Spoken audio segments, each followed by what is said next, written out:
নমস্কার বন্ধুরা, আমি দেবযানী। কেমন আছেন সবাই? আশা করি সবাই খুব ভালো আছেন, আর আমিও ভালো আছি। তো সেদিন যেদিনের ব্লগটা শেয়ার করছি, সেদিন সন্ধেবেলা আমি চলে গেছিলাম বাসন্তী ব্রিজে।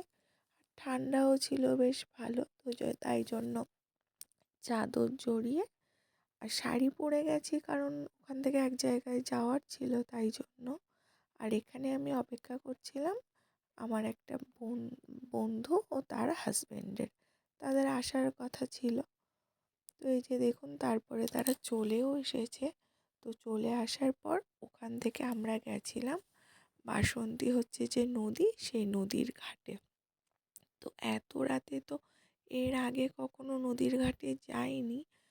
তো সেদিন সবাই ছিলাম, তো ইচ্ছে হলো যে চল ঘুরেই আসি।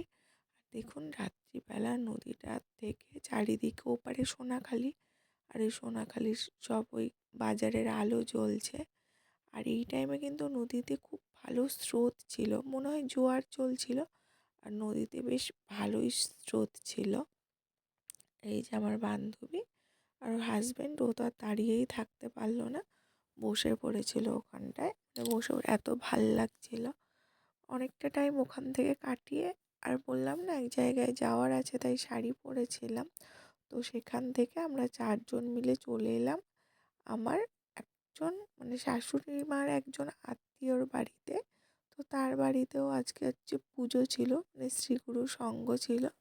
তো সেই উপলক্ষেই চলে এসেছিলাম, আমাদের নিমন্ত্রণ ছিল।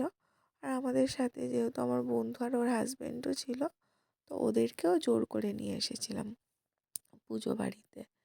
আর এইখানটায় এসে দেখছি তখনও তো পুজো চলছে, আর এই যে ওরা বসে আছে চেয়ারে, আর তখনও পুজো চলছিল, মানে ঠাকুরের গান হচ্ছিল, আর আমরা এখানটায় চেয়ারে সবাই মিলে বসেছিলাম। তারপরে একটু ঠাকুরের বিগ্রহ দেখার জন্য আমি একটু উঠে গেছিলাম। ওই যে দেখুন, গুরুদেবের বিগ্রহ রাখা, আর ওখানটায় আছে রাধাকৃষ্ণের যুগল মূর্তি, আরও অনেক ঠাকুর দেবতা ছিল। তো ওখানটায় তো সবাই গান করছিল, আর আমি বসে দেখছিলাম। তো এখন তো এই পর্যায়ে গান শেষ, তো এখানে ধ্বনি শুরু হয়েছে।